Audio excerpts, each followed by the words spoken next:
two friends are casually walking on the city streets. After this, we see that the next day is going to be their high school graduation ceremony. As the boy is calmly walking on the road, suddenly a strange energy starts grabbing his leg. Without any warning, his friend notices that he starts falling for no reason. The boy feels as if he is losing consciousness. He falls on the same road where he was walking, but it feels like he is crossing through space, sinking into a black ocean, without direction and without control. Then, in the very next moment, he falls into a deserted, fire-filled place, as if he has fallen into real hell. Frightened, he asks what all this is. Nearby, two creatures are eating something. Suddenly, another creature arrives and snatches their food and then makes the earlier monster itself his dinner. Our hero watches all this from behind a hidden rock and, in panic, asks himself where he actually is. By the time 10 days pass, he realizes that he is about to die of hunger. There is neither day nor night there. There isn't even a single ray of sunlight. As he roams around that place, he finds a carcass with some meat on it. He thinks that maybe this rotten meat is his only salvation, left behind by the monsters. He sits down and starts eating. While eating, he tries to stop himself from vomiting, because if he doesn't want to die, he must eat this food to survive. He knows he must adapt, and he continues eating. Suddenly, while he is eating, a huge creature appears behind him. It launches a powerful attack, and our hero barely escapes by crawling on the ground. He quickly picks up a stone from the ground and throws it at the creature. The bastard curses the monster. The stone hits the creature's face. He quickly picks up more stones and starts throwing them at the monster, causing it to step back slightly. In that moment, he realizes that to survive, he must fight. Crying, he starts remembering his mother. By day 39, something strikes straight into a monster's face. Our hero attacks the creature mercilessly. His weapon has old battle marks on it as he curses the monster. In rage, he thinks he will kill all of them, and maybe now he must abandon this whole concept of humanity. Then on day 51, inside a shelter made from the bones of a huge creature, he eats roasted meat. He thinks that to survive, he must do all this. Even this filthy meat starts feeling like a luxury. As he eats while sitting near the fire, a terminal appears in front of him, showing that his level has become 3. The boy becomes slightly confused. While eating, he wonders if he has actually gone crazy. Looking carefully, he thinks maybe yes, and he clicks on confirmation. After 24 years, his level becomes 24, and he casually punches a creature on the head. The creature is very strong, but still, his punch creates a huge hole in its head. He thinks that now killing these bugs with one hand has become easy. He keeps eliminating them one by one. Then our hero forges a sword from a stone obtained from a dragon knight, and he becomes very excited about that weapon. After 51 years, he rips apart the head of a divine being's son, and sits there thinking that today was a very productive day. Now, 365 days and 69 years pass, and he reaches a very strange place. He feels that he has finally reached his destination and his long wait is about to end, because he is going to meet the demon god, the same bastard who threw him into hell. Seeing the situation, he thinks there is no harm in waiting. After this, our hero is in the middle of a terrifying battle which he is easily winning. A huge demon shouts and asks how he dares to attack the demon god Gate Guardian. He says he will tear him apart and feed him to the monsters. The large monster attacks our hero with force. While defending himself, the hero asks why he doesn't just open the castle gate and chill, giving him some more time to live. Taesung thinks for a moment, calls him cheeky, and throws our hero forcefully. As he tries to get up, the demon god shouts that his death is now certain. Our hero runs and climbs onto the monster while the monster prepares to attack. Without hesitation, Desa strikes perfectly and uses the monster's stomach as support to push himself away. He creates some distance and fixes his position. At that moment, a flame-like entity appears and says that this boy is relentless and must be finished in one blow. On the other side, a demon who has lost one arm screams how he can challenge the demon god. The demon god asks if he is not afraid of his grace, and whether he wants to insult the demon god. In the next moment, a huge hole appears in the creature's chest, created by our hero's sword. Deza looks at him with a serious expression, still standing in the same pose. He thinks this thing was very noisy. The monster says this is ridiculous and collapses to the ground. Skull asks what he will do now, since the gate guardian is dead, but the demon god will not let him go. The hero says he knows. Skull asks if he really wants to kill the demon god and become the ruler of hell. Deza replies that he has no interest in ruling. Skull asks why he is fighting the demon god then. Deza says he has been here for 80 years. He has fought many monsters and survived. His companion agrees and says that all those beings were interesting, each with their own stories and reasons for coming to hell. He asks why the demon king wants him in hell. He just wants to go and ask the demon god that. Skull calls him an idiot and says why not politely ask, apologize, bow, and request, but don't ask questions. The hero says no, whatever price must be paid will be paid, because he was thrown into this hell and forced to journey through it. After this, he reaches in front of a huge castle. Holding his energy-filled sword, he charges forward, saying, "Let's go." The next moment, he wakes up in a completely white place where nothing makes sense. He suddenly opens his eyes, panting. Slowly, he starts seeing things and realizes he is in a hospital. He thinks it's been a very long time since he dreamed of Earth, almost 30 years. He realizes he cannot move his body and feels this might be a lucid dream, but perhaps he is actually in a vegetative state. Suddenly, a tray of drinks falls nearby. A woman looks at him in shock. Crying and trembling, she says her son has woken up. The hero thinks he really doesn't like dreams like this. She hugs him. He thinks it's childish and silly and wants it to stop, but she calls him dear and cries while holding him. He thinks it must be just a dream and cannot understand this vivid feeling. Suddenly, the scene returns to Hell's battlefield, full of destruction. The hero says he really thought he was going to die. Skull says he's a bastard monster and didn't expect him to grab the demon. Dawan curses and says he couldn't hear anything because he was fighting. A coward demon says he wanted to talk before attacking and tries to slash the hero's neck. Skull says his body should be split in half. Skull also says that since he killed the demon god, he is now the absolute ruler of hell and asks what he will do next. A terminal opens again, asking an important question. Does he want to return to hell? His companion asks what that means. Dazun can only think of Earth. He has been in hell for 80 years. Skull asks if Earth was where he lived before hell. The hero thinks he prayed every day to be freed from this cursed place, so if he can leave, there is no reason to stay. He presses the button. A bright light appears. In the normal world, a doctor with a torch asks if Dang can hear him, while he is thinking whether this is real. The doctor says that he was in a vegetative state for a long time. So for him, moving normally will be difficult. But with rehab, he will get better. In a trembling voice and tears, his mother thanks the doctor. But the doctor says that this is because of his mother's sincerity. Suddenly something happens and our hero screams loudly. The doctor tries to calm him, while the hero thinks which dream is the real one. That moment when he got the message or this one right now.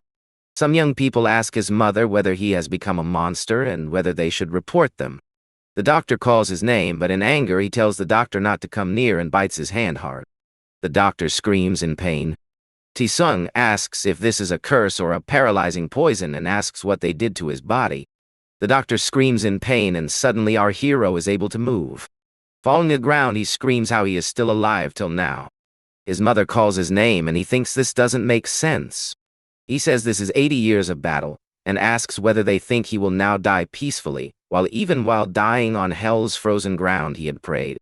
He screams that he will never die and let him go back. Then a nurse enters the room in fear. They try to tackle him and he shouts to leave him, otherwise he will kill everyone.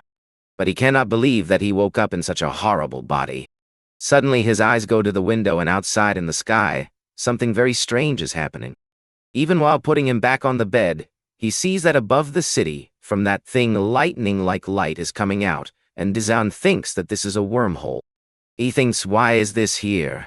Hansun has returned to Earth. Screaming and fighting, he says, do they think he will leave them, and how did they do this to him? A nurse gives him an injection, and he slowly starts fading. Still, he says, kill everyone. With his last strength, he asks, how dare you? His vision blurs and he faints. After some time in the news, a reporter tells that at 9:00 in the morning a portal opened in the sky above that city. But nearby hunters immediately arrive. Our hero is in deep sleep and from the window the same portal is visible. On the scene, someone asks the hunting team for a report. Someone while killing a monster replies that suppression is almost complete. He is asked how much time it will take and he says that looking at the team's condition, it seems that in 1 hour they will be able to come out. Boss says report to him as soon as it ends, the rest he will handle. On TV, it is told that the portal is now in the stage of disappearing. Slowly the hero wakes up and thinks wormhole, portal, hunting team. A man in a suit excitedly asks whether he has woken up. The hero with difficulty asks who. He asks does he not remember who he is. And Dang says, no way. Then he says, Chand, no do I. He says yes, I am Chan no, and asks if he is fine. With difficulty sitting he says, fine. Kano says that he had been sleeping for 10 years since he fell. Without expression he thinks 10 years. 10 years ago, on the day of high school graduation the two friends were walking on the road when suddenly his friend fainted and fell. Since then he was in the hospital for 10 years. He thinks 10 years, but he was in hell for 80 years. But in real only 10 years passed. Decides that this is relief and his friend asks what he is saying but he says nothing. Shanho says that his mother suffered a lot because of the hospital bills. He was doing 2 jobs. Smiling he says that he should get well soon because now he will handle everything and he will not have to worry about work. The hero without expression says okay. After some time, someone is taking him in a wheelchair. His mother says how nice the weather is today. Desun thinks that in hell he used to fight to survive, but there was no family there. There was no responsibility. Here in this bad body he is only a burden. He feels that reality is as cruel as hell. Suddenly his mother gets scared and 2 rough-looking men come. They ask why she is not answering. Will she not return the loan? And they say that if someone stays underwater for too long he dies. She panics, apologizes and says she will pay everything next month. The man taunts that next month. How many times has she said this? He pulls her hand hard. He says that if you borrow money from someone then you should return immediately. Is that why she does this? Because they talk softly. She begs that don't do this in front of her son. She will surely pay next month. Just go away. The man laughs and says she is crying in front of her son, getting embarrassed. And then he hits her to beat her and punches her in the face. Our hero bursts in anger right there and calls them insects. The man asks what did he say. The other says he called them insects. Dainanga says that he is worse than insects. His mother, scared, says stop. Don't talk like this. The man grabs his shirt and says that's all he wanted. Keep making noise. His mother crying says apologize. He knows nothing. He is a patient. Please, leave him. The man says he doesn't care whether Deso knows or not, because all the money has gone to him. On that, Deso angrily asks what is he going to do now and again calls them bastards worse than insects. Then that man, taunting, asks whether his mind is awake or not and says that his sense of reality is completely messed up. Giving a wicked look, he asks who is actually the insect here? That worm who cannot keep his mouth shut. And the next moment Tysoff falls bouncing on the floor. That man, laughing, says it is better to crush an insect. Our hero tries to defend himself. On that man kicks him and says say it again, say it again. In anger, Dezu thinks if only his normal body came back. There a woman crying tells her son and requests those men to stop. On that man enjoying says he told him, say it again. Deso thinks these people are a whole bunch of brats. And if these people were in hell, they would have been blown into pieces by now. Suddenly in front of him, a terminal pops up on which it is written that the initial mission has come, and it asks whether he would like to accept it.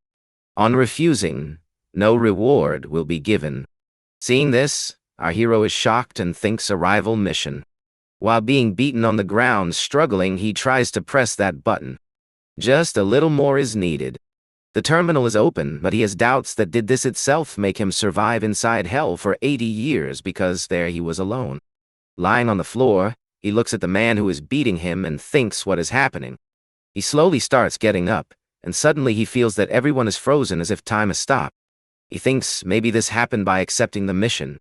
On the terminal it is written that this is a mission to recover his body, and he has to reach the designated location within 1 hour. In reward, he will get restorative elixir and jade body. He thinks, what is this elixir? And what is jade body? Will he be able to return to his original body? Looking ahead, he sees a red arrow filled with energy shining. He crawls forward. The arrow turns and creates force. He thinks no matter what he has to reach there. From there, maybe he can become normal. But right now he will have to crawl. Groaning in pain, he follows his path. He curses his legs and thinks, imagine the one who conquered hell is today whining like this. He understands that reaching there in the given time is not that easy, and only with willpower it will not be possible. Still, he says to himself that the system never gives an impossible mission. And this mission is also on this rule. Then determined, he commands himself to move. No one is saying that he has to walk. He just has to reach there somehow. Traveling on the ground, he looks at the terminal and says, "This is so stupid that I can't believe I didn't realize earlier." With great difficulty, he grabs the wheelchair. Time has come to only 5 minutes. With immense strength, he tries to climb on that chair. Trembling, taking strain, he does not give up. He has to endure, and then with 35 seconds remaining, he drops himself onto the chair. Now he is in position, but the clock shows 15 seconds. Then as best as he can with that much speed. So he moves toward his objective. 9 seconds. Still he moves forward with full focus. 6 seconds. He puts in all his power. 2 seconds, and the very next moment he crosses that red arrow, breaking through it when the timer is showing only 1 second left. Panting, he sees the elixir appear in front of him. On the terminal, it is written that this elixir belongs to the absolute ruler. It recovers a small portion of his status. Without any hesitation, he drinks the elixir. In the very next moment, he feels something different inside himself. He feels that the pain is gone and strength is returning to his body. He thinks, is this the effect of the elixir?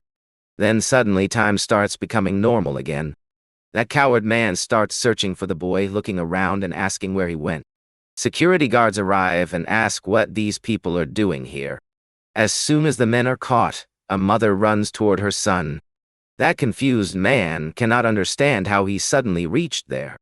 His companions curse him and tell him to get out of here, and while angrily looking back, they leave. Dessa watches those people walking away. After some time, night falls in the hospital. He thinks how the terminal window suddenly appeared at that moment. Lying on the bed, he remembers that he had tried many times to summon the terminal but got no response and had given up. While lying down, he reflects and says, "Terminal window, mission done." He knows that he must normalize his body quickly before the gangsters return again, and for that he needs a mission. The Pantheon is waiting for its absolute ruler. Suddenly, he feels that something is starting. He thinks, what is happening? Floating in an unknown space, he wonders if this is a dream. His feet touch the ground and the terminal displays that he is descending from the divine Pantheon. It says that the absolute ruler's diary data will be used to create an avatar, making implementation faster. Desan repeats, "Complete the implementation," and everything feels like a dream. Then he asks if he just has to follow commands. Smiling, he says, "All right then, let's begin." Now, the terminal shows the second mission. A specific target must be destroyed. Reward, the absolute ruler's memory chip. At that moment, a strange creature appears. Taking a deep breath, he focuses, his eyes glow, and he moves forward to attack. He lands a powerful punch on the creature. Then he receives the third quest. His body recovery is in progress and he must run 10 kilometers. He starts running, pushes himself, and slowly his performance improves. After some time, another mission appears. Mission number 5. He has to do 1,000 push-ups. Reward, another nutrient tonic. He immediately starts the mission. As he keeps doing it, the process becomes easier. The terminal shows implementation at 55%. Irritated, he says he has been doing this for 10 days and it is still only 55%. And on top of that, the reward is always a nutrient tonic. Tired, he says he needs a proper mission. Suddenly, the terminal makes a different sound and gives mission 10. Practice like real life. Nay. He must defeat a target and the reward is again the same tonic. Deza looks and asks if the target is that screaming demon. Lightning bolts strike, and then a massive energy beam hits the ground. A demonic creature comes out of a portal. The boy asks if this is also part of it. He remembers that in hell he almost died because of this thing, and now seeing it here feels strange. A huge creature appears in front of him. The guard roars loudly. The monster suddenly attacks him. Dong tries to defend in the best possible way and thinks that if such hits continue, his bones will turn to dust. Pressed to the ground, he leaps and tries to attack the creature. But the monster is fast and strikes him mid-air, slamming him to the ground. Wounded, our hero gets up and curses, saying it is embarrassing to be beaten like this by a screaming demon. The creature attacks again mercilessly, unleashing multiple attacks, while the hero tries to dodge. The monster finds an opening and grabs our hero with a different move. Crushed, he screams in pain. He remembers how in hell he was hit the same way and crushed like this. The furious creature squeezes harder.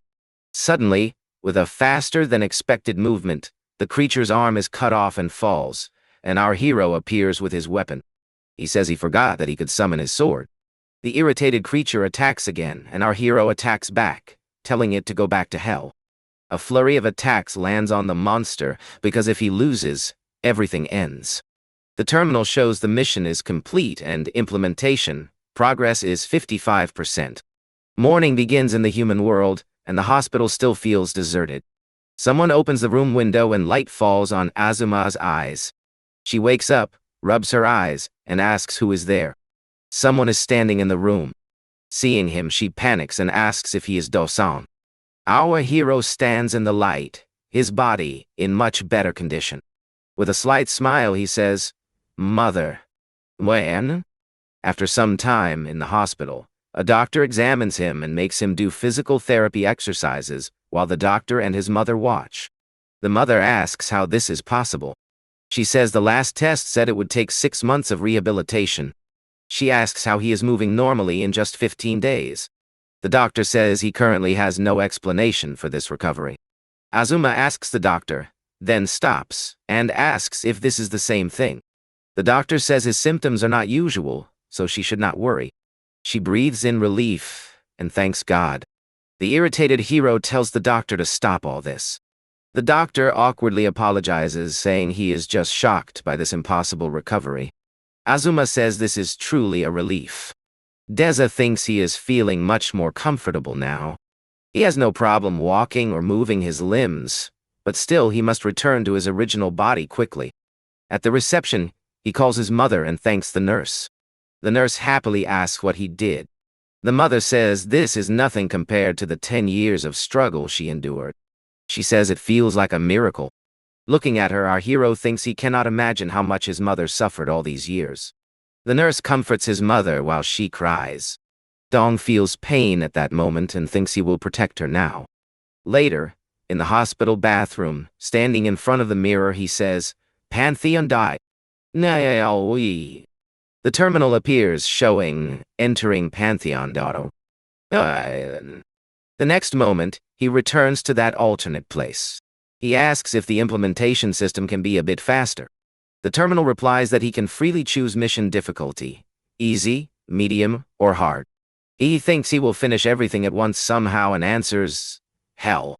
No. The terminal shows that helper difficulty has been adjusted, and energy and rage start pouring out of a sphere. The sphere cracks completely and breaks, and from inside, a man with a sword comes out. The hero scratches his ear jokingly and says it's not noisy at all. The man looks at him with a malicious gaze. Understanding the situation, our hero is shocked.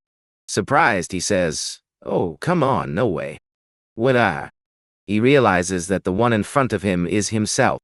The terminal displays, Absolute Ruler Henderson, Doppelganger. Die. He must defeat this target. Dong stands in another dimension with his opponent. The copy charges at him with a great sword. The hero defends, surprised. Now his eyes turn red and he attacks downward. The original defends the blow. The copy steps back, sparks fly, forcing the hero to shield his face. The enemy charges again without giving a chance. Another overhead attack comes, and the young man defends again. The hero notices something is wrong. The opponent is enjoying the fight. Multiple strikes follow. One blow hits him, injuring him. Frustrated, Han realizes he cannot handle the opponent's speed and power, and the longer the fight lasts, the worse it gets. The opponent prepares an open palm strike. D. A powerful attack lands, smoke fills the area, and the original crouches. The hero grabs his sword stuck in the ground and gets up coughing. Covered in injuries, he says the imposter feels even more authentic than the original, and he should not be happy about it. His eyes turn red. He says the opponent will be defeated here. He activates a power spreading around his body. The copy also activates naturalization. A massive flash erupts like the sun exploding. The enemy attacks again, slicing an illusion. The hero appears behind him, grabs his face and slams his head into the ground. He raises his great sword for the final blow. The opponent dodges. A black blur passes behind him. It was the imposter creating distance. The hero smiles wickedly and activates a sinister power like black waves flowing out of him. Both charge, exchange attacks, and the fight stays even. Suddenly, the hero is struck from behind.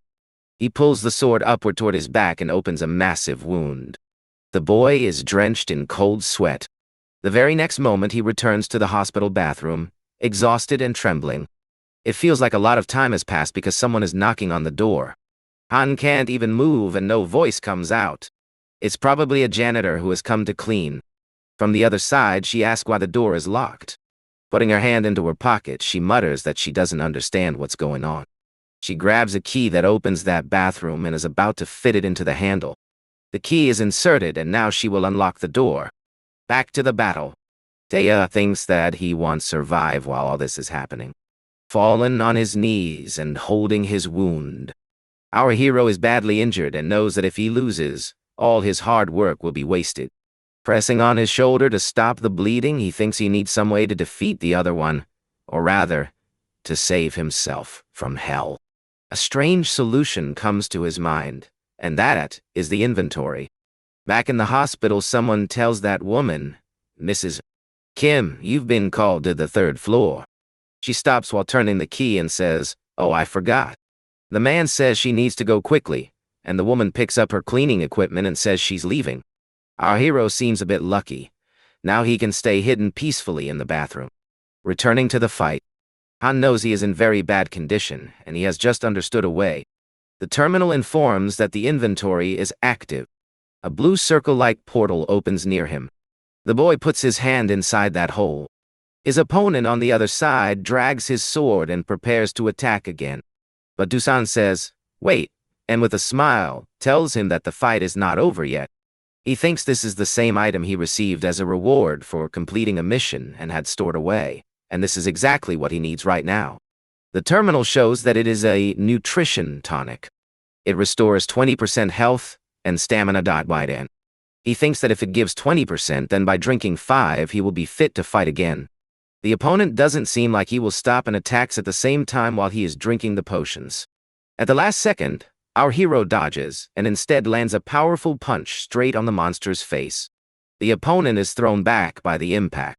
Feeling his reach, he realizes that now he is ready. He puts his hand into the inventory again, thinking not to waste time and to reach 100% directly, so he pulls out many vials at once. While he is drinking, the opponent tries to kick him, but our hero dodges even while drinking. He thinks this is the 3rd bottle. Then the creature comes right in front of him and attacks. This time, our hero uses his weapon and blocks the attacks. Frustrated, he counts 4, 5, and then continues fighting the creature. He feels that he has recovered, but it is still too much. Suddenly, the opponent uses a different move and grabs him by the throat. Holding Dusan, he gives an evil smile. He launches a deadly attack, and at that exact moment, our hero activates the inventory. Suddenly, the sword pierces into the opponent's stomach. The opponent cannot understand what happened. When he looks down, the sword is coming out of the inventory and going into his body. Using the inventory like a shield, our hero had already delivered a fatal blow to the enemy. The opponent falls to his knees. Downing calls the inventory again and says it's good that this trick worked. He says that finally this damn mission is over. The terminal shows that his body has returned to its original state and that dead body is 100. The body is completely restored, and now he can use the health system in this world as well. Something starts happening around the dome. He wonders what it is and feels happy that his strength has returned. But the scars all over his body remind him of the horrid years he spent in hell. He gives the order to take the system out. The terminal tells him that he has unread messages and asks whether he wants to see them. Dusan says, "Unread messages," and clicks on it. It shows that Hell welcomes the new monarch and informs that the absolute ruler has returned to Earth, and taking advantage of the vacuum created by the monarch's departure, the Celestials sealed this place with the Earthstone. The demons captured by the Celestial Pantheon are waiting for salvation from their absolute ruler. He is shocked to see this and asks if they are asking for help.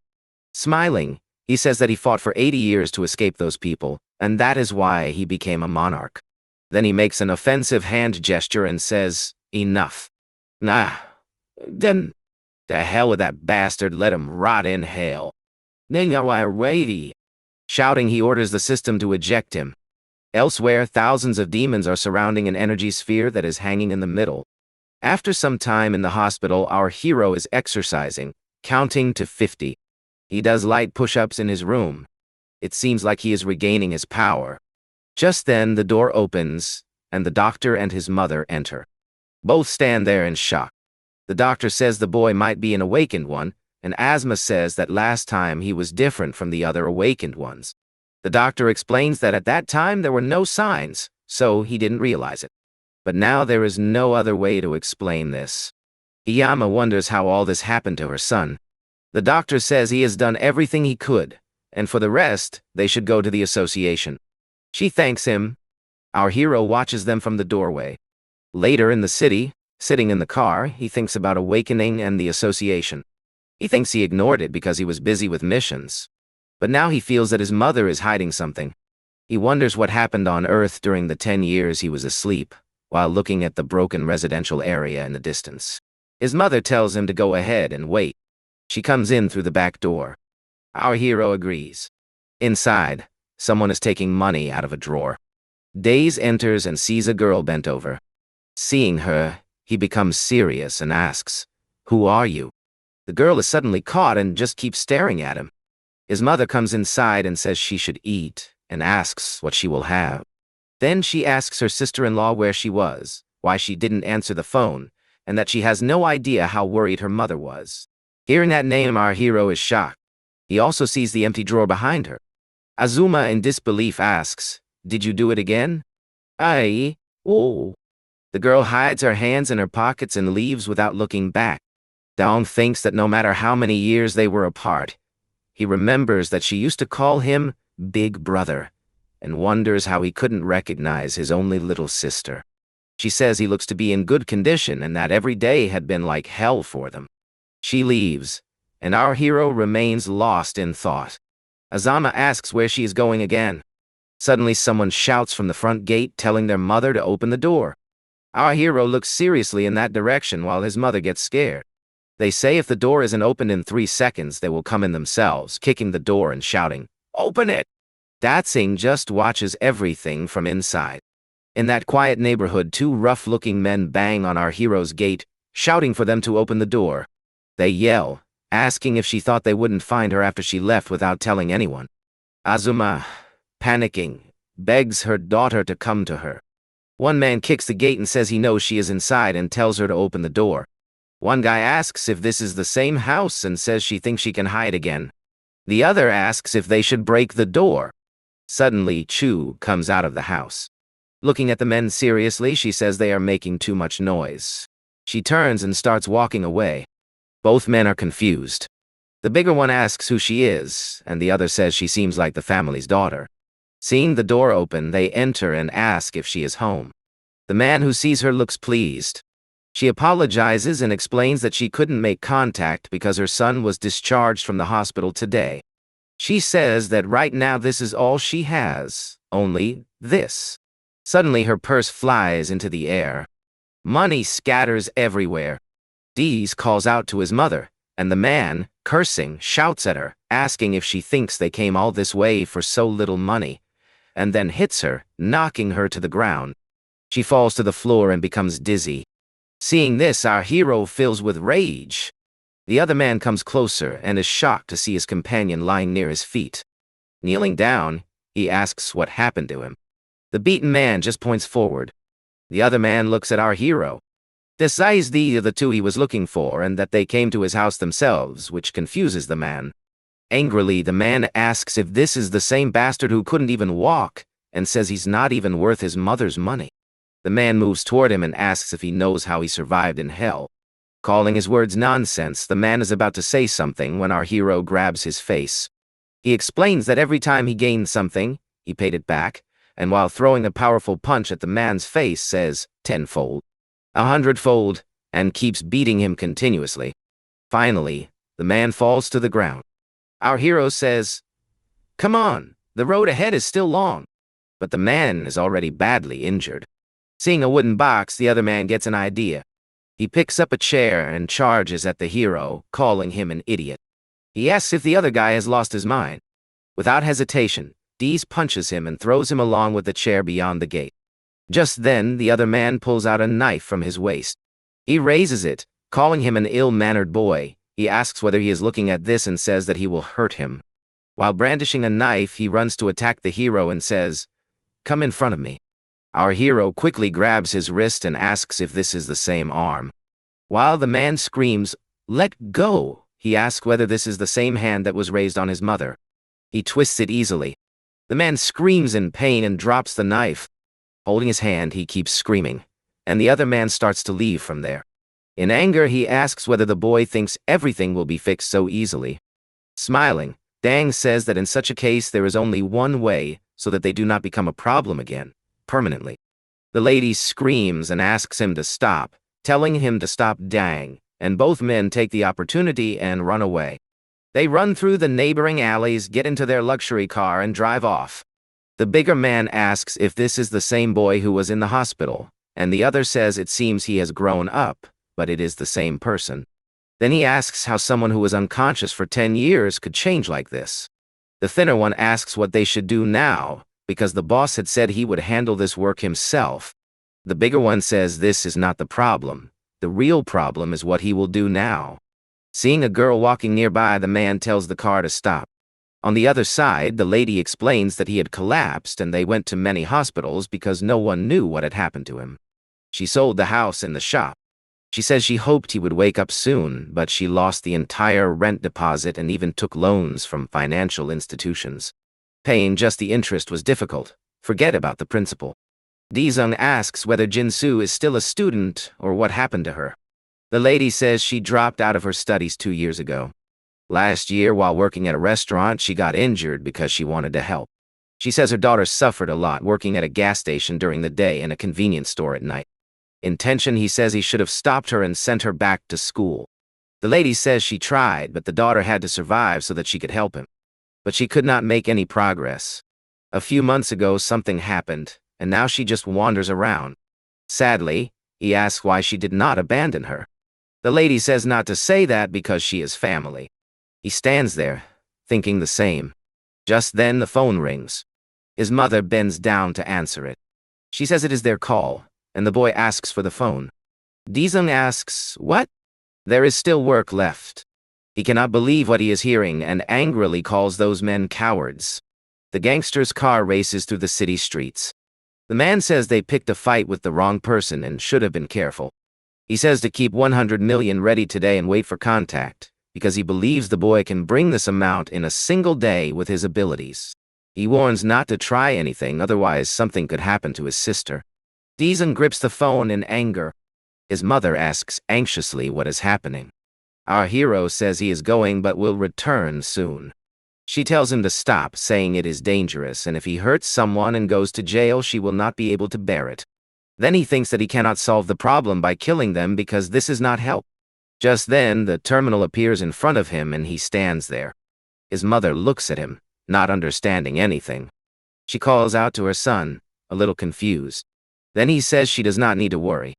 Smiling, he says nothing will happen. The terminal shows that this is the return's adaptation, and as a bonus he will receive one basic ability. Dizung thinks that if it has to give something, it should give it quickly, and he clicks on the terminal. The terminal shows some abilities such as poison, steel, hell, fire, and summoning shadow specters. Dizung becomes a little unsure because none of these appeal to him much. After some time in the city, the kidnappers move toward their destination. They are on their way. One asks whether the boy will not come there, and the other says whether he even knows where that place is, and what he will do after coming there, because they have a hostage. From above the elevator, some energy bolts start appearing. Suddenly, the elevator shuts down. The big man asks if there is a blackout and why the lights are blinking. Something starts rising from the floor. He turns back, looks, and gets frightened. He sees someone coming out and asks, "What is this?" Our hero appears there and asks, "What did you just say?" Dazang says that he had asked for money, so he has come to give him the money. He clicks the Summon Shadow Spectre option, and the very next moment a dark energy forms on his hand. He thinks that for now this is fine and activates the Summon Shadow Spectre ability. A black liquid comes into his hand. The next moment, he squeezes it tightly. The liquid drips down and falls onto the ground. Then something starts forming in front of him. He tears a piece of his clothing, remembering the fight he had fought earlier. He says, "Track this blood and open a path for it." Then he throws that piece of cloth onto the shadow. After a short while, he is inside the elevator with those men and his sister. One kidnapper, irritated, starts attacking. But our hero easily dodges his attacks.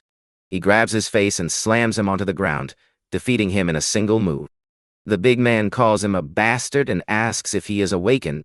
His sister, in shock, just keeps listening. Daz asks the man what awakened means. The elevator door opens and the man says, "Don't talk nonsense," and again calls him a bastard. Shouting, he orders his men to kill this guest. He is awakened. Use all your strength. Suddenly, Dong comes from behind and knocks that man down in a single strike. One man shouts, "Catch this bastard," and then all the men move toward our hero. Deza steps forward, so imposing that the lights in the entire area start flickering. Sparks begin to fly. The first man shouts, "Die!" and attacks directly. But suddenly, our hero melts into liquid in front of him and appears ahead, right in the middle of the men. With a back kick, he counters the first man. The second man curses and shouts, "Die!" Dian easily dodges his attack and lands a heavy punch on his face. Moving very fast, he passes through the men, attacking each one. Even the lights seem disturbed by his power. In just a few seconds, all the gangsters are lying on the ground, defeated. This walks back into the elevator toward his sister. He kneels beside her and asks if she is okay. He removes the tape from her mouth. She says she is going home. His sister asks what he is going to do. Tiz says he will finish the work here and meet her soon. The elevator door closes, and the sister keeps looking at him in shock. He turns back toward the problem. The lights flicker slightly, as if what happened there made no difference at all. Many people are lying broken on the ground. The entire place is silent. Not even a mosquito. Someone comes down the stairs. Hands in pockets, wearing a hoodie with a torn sleeve, he climbs up. Two more people are behind him. A rough-looking group, somewhat uncertain. The boy says to the group that the rest were not even cockroaches. The group does not understand. Our hero gets irritated thinking how the others lost so quickly. Suddenly, the upper window of the building blasts and shatters. Someone is calling on a phone. A tattooed man picks up the phone. He shouts, saying that he had told them not to call while staying in the zone. From the other side, they say there is a problem, and to come to the office. He shouts, "Am I a dog that you are ordering me?" But they say it is urgent. There is a monster there. In anger, he crushes the phone and completely breaks it. Back in the building, there is the broken window and many people lying around. In one room, our hero approaches another thug. Trembling, he says, "Don't come closer." But the hero ignores him. The man is scared of him. Beizan stares at him with cold eyes. Suddenly, an entire wall breaks and flies away, drawing the hero's attention there. A gigantic man comes running, using some kind of attack. He reaches Dong at great speed, grabs his face, and slams him hard into the ground. With a grim face, he says that he has made a huge mess inside. He thinks that his mom and Jinsu were not even surprised when he used his power. Pressing his head into the ground, the brute asks where the rest of his friends are. Daeso understands that they already knew about these powers, and he himself could not ask because he was recovering. He grabs the brute's hand, and many shadows rise along with it. The man gets scared. He breaks free from Dong and runs away, leaving only a piece of his suit in his grip. Even as he moves away, the shadows follow him. The man is terrified, and meanwhile our hero recovers. Nim thinks how this boy did all of this alone. He stands up, dusts off his clothes, and confidently asks whether he is awakened or something else. The man says there is no benefit in backing down now and that he will send him to hell. Das asks Head.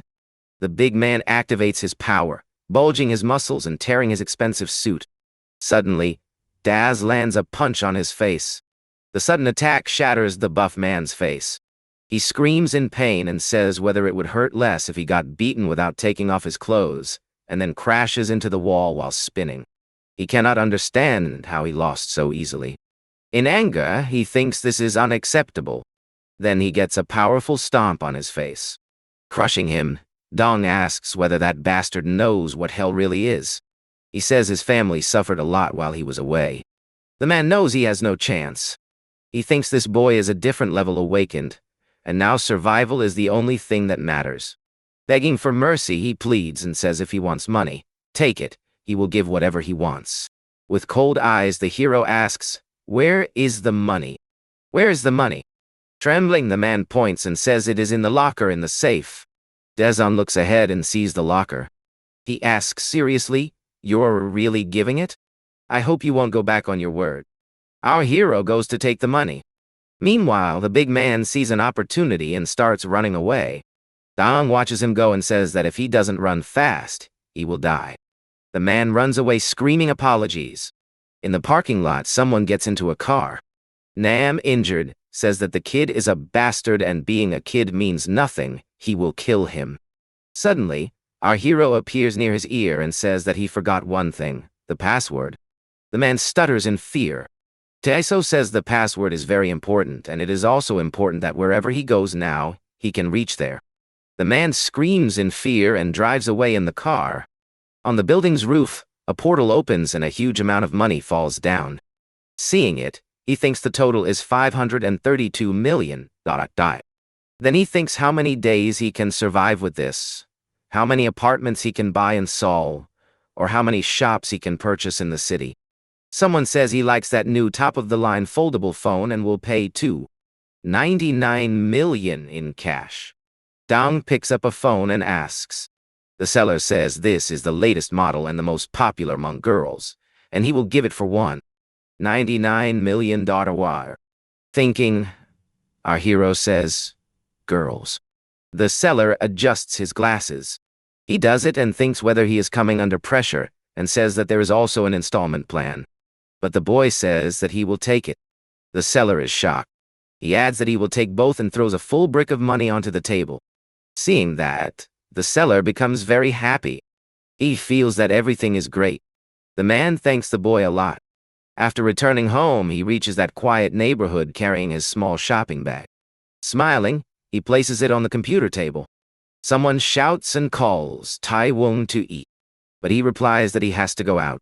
His mom opens the door and asks where he is going, but it seems he has already left. She keeps asking again and again where he went. After some time, it has become night, but the city is still lively.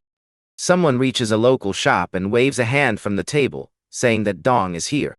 Our hero smiles and waves back. Surprised, his friend thinks that he looks completely different from the boy who was in the hospital. The friends enjoy dinner comfortably. They raise their drinks and say, cheers. After drinking, the boy asks if there is any plan for what's next. Dizam takes a drink and says, well, and his friend says that they are no longer immature high school kids. The drink feels a little strong to our hero. Then he asks how many apartments can be bought with 500 million. And Kano asks if he really has 500 million. But Dong doesn't say anything and just chews. Then his friend says that with that much money, one could rent a small apartment on the outskirts of Seoul. He asks how much it would cost to buy an apartment in downtown Seoul. While taking a drink, his friend replies that it would cost around 2 billion. Smiling, he tells Dong to cheer up and says that the world has changed since he went into a coma. But our hero keeps drinking one drink after another, struggling a bit. Kano says that he heard something about him from his mom. It seems that he has awakened. Desung says that first they need to understand what awakening actually is. Excited, the boy says that he doesn't know. He has just woken up. The night moves forward in the pleasant city. He tells that sometime after he went into a coma, portals suddenly started appearing. At first, these anomalies appeared across the entire country and were investigated and controlled. But one day, monsters started coming out of the portals, and the portals began to crack. They started attacking humans. People also began fighting with all kinds of weapons. But human weapons were not working at all. The damage just kept increasing. Dees asks whether weapons or cannons had no effect either. Sunho says that it can be assumed that normal weapons do not work. And later it was discovered that only aura weapons, which are made from materials dropped by monsters, they work. And the people who can use aura weapons are called awakened. He adds that it's exactly like him. While looking at his phone, Desek says that he is also an awakened like him. His friend asks if he bought a foldable phone. Our hero asks, "Isn't it cool?" The seller had said it was a top-end phone. Laughing, his friend says that this phone recently came out as a freebie and asks if he's sure he actually paid for it. The hero realizes he has been scammed and his friend teases him. Then he explains that even without an aura weapon, he can enhance his body using his own power, which is an awakened ability. He says his body suddenly improves and he has heard that he recently took down gangsters who came to his house. Worried, he asks that if he wasn't awakened, would his friend have given him the money? Kano is shocked. Irritated, he asks what the kid is trying to say. Just then, Daisong asks how much he earns. Suddenly, reality starts cracking around them. Both watch anxiously as a portal begins to open right there. Some creatures are visible inside. The people in the area get scared and say, "A portal." As soon as a heavy monster steps out, the ground cracks, and many more creatures emerge from the same portal. Strange creatures with different skin colors march forward. It was an army of big, strong creatures, rhythmically striking their wooden weapons. Some humans watch them from a distance. The city people get terrified seeing them. Those creatures look like orcs, very fierce and angry. They provoke each other to attack. Citizens scream, "Everyone run! Save your lives!" But two people stay back to observe, our hero and Chaho. His friend says that a sudden fracture has occurred in the portal. Han thinks, who are these people? Because they are different from the enemies that were in hell. He stomps the ground hard so it breaks and then picks up a piece. Tossing the rock into the air, Dezen asks, "Should we try?" But his friend doesn't understand. The hero uses all his strength and throws the stone fragment like an Olympic discus. Even though it's a small piece, it hits the creature's arm and shatters into 1,000 pieces. Thinking deeply, Hana wants to understand what type of creature this is. Where the stone hit, it's clearly visible that their skin isn't hard. Instead, they have a protective field. The creature looks at him angrily. Kano panics and says that guns and cannons don't work on them. One creature separates from the others and charges. Lifting its wooden weapon, it is about to attack both friends. The suited man thinks this is their end. He bows his head and raises his hands to protect himself. The hero closes his eyes and shields himself. Then it feels like someone has taken the hit. Kano realizes something happened because he is still alive and unharmed. In shock, he sees that the enemy has been taken down by his friend with a single hand strike. Amid the panic, he calmly says that punches work. Looking at the situation, the man thinks, what stupidity, barehanded punches. Two more enemies come to attack. Dong moves toward one of them and lands another powerful punch. Now the score is 2 hand monsters, 0 Doa. The hero is unstoppable and easily takes them down in an impressive streak. Watching his steps, Chaho thinks that maybe he is awakened above B class. The hero looks back at the crowd and thinks now is not the time. Strangely, the city has no idea yet about the horror the enemy army has spread. Two enemies look toward the crowd standing on the other side, frozen in fear. People realize there are many monsters here and think this is their end. Like a white knight, he tells everyone not to worry. He knows the way to a sewer shelter. He tells everyone to follow him so they can reach safely. But creatures arrive and ruin the plan. Looking at people's faces, it feels like the end has come. The enemies, furious, prepare to attack. Suddenly a stampede begins and people panic and run in all directions. Meanwhile, a small girl stands frozen in place. The creatures don't care and charge forward. A little girl cries in fear, calling for her mother. The beasts reach some people, who scream and beg for help. Now, one enemy is about to strike the small girl who is trembling with fear. She is slightly bent over. Tears are flowing down her face. Her legs are so terrified that she can't even call out to her mother anymore. The creature brings its hammer down to attack the girl, but she is shocked when the blow doesn't land, because Kanov jumps in, grabs her, and pulls her to the side. The very next moment, a powerful strike hits the creature from the side. Its teeth shatter and scatter. The attacker goes down, defeated by a devastating IS strike. The suited man breathes a sigh of relief and is happy to reunite with his friend. At the same time, he shields the little girl so she doesn't have to see all this. The enemy falls to the ground like a tree, and our young man lands near him. Han tells his friend that he is in an opening right now and tells him to quickly move out of the way. Shanho smiles and thanks the boy for saving both of them and understands that he needs to leave quickly, while the little girl keeps crying. The suited man also shouts that everyone should run toward the sewer immediately. There's no time now. Meanwhile, in another part of the city, cars are moving along the road. Someone is live streaming on their phone so people can interact, and he asks whether others are seeing what he is seeing. That citizen is showing our boy, who is destroying some enemies along the sides of buildings. In the chat, people are stunned by Han's performance and someone asks if this is real. Others are shocked that he is doing all this alone. The boy holding the camera explains that he came down from the building he was on because he heard that monsters had surrounded them. Meanwhile, Dezong is stuck in an extremely dangerous situation, and new enemies keep appearing continuously. The cameraman shouts that monsters are coming one after another. Han can't react in time, and a heavy hit lands on his torso, sending him flying into a parked car. Seeing this, the boy imagines that no human could survive such a hit. Our hero is stuck against the car, sitting with his head down. The chat erupts again. People ask whether he is alive or not. Someone says not to play the tribute song yet. A few moments pass that feel endless. Dessau still hasn't moved, and everyone wonders what will happen next. Meanwhile, near the sewer entrance, a manhole cover lies open. Down below, a woman sees a little girl, someone she probably knows. The girl runs toward her. The woman is her mother, the same one she had been calling for. She kept calling out again and again on the road. Chan-ho feels thankful that he managed to get her there. The little girl apologizes that she had gotten lost, and the man in the suit feels that he has completed his task. He has found the mother. A man asks the boy whether he will really go back up to the surface. For a few moments, he doesn't understand what to answer. Then he remembers his friend who is still up there fighting those evil creatures. The hero is sitting there with the car. The monsters are moving toward him. A creature comes close and he doesn't even react. One creature stares at him with an evil glare. The cameraman says, "This looks dangerous," and people in the chat say, "This is the end."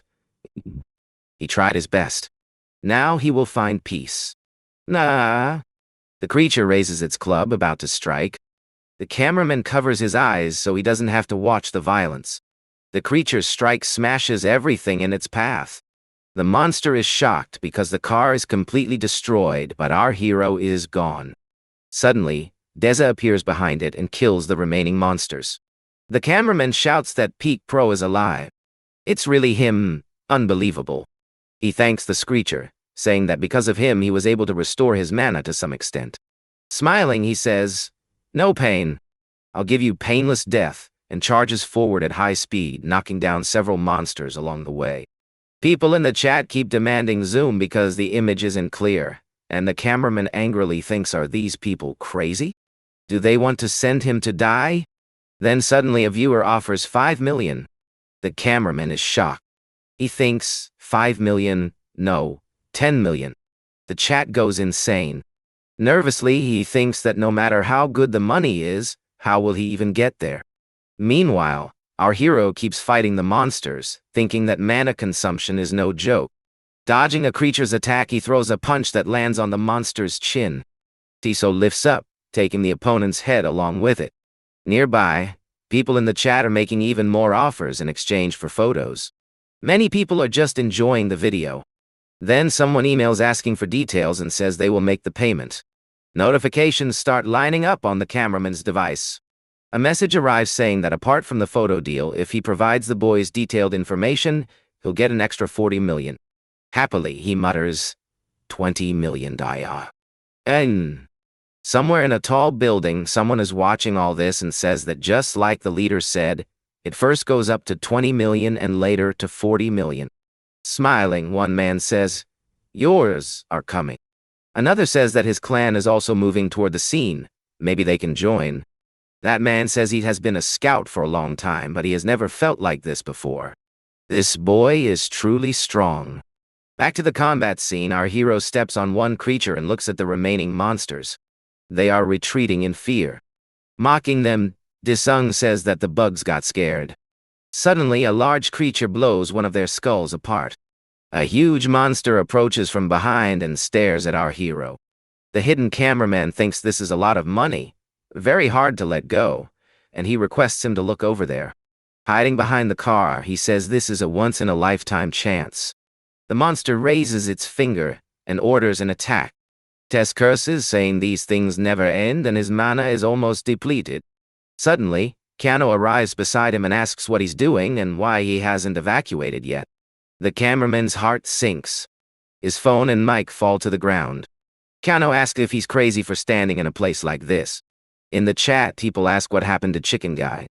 Someone says, rest in peace. Where? Chan-ho grabs him and commands him to run into the building immediately. The cameraman, in despair, thinks, no, my money.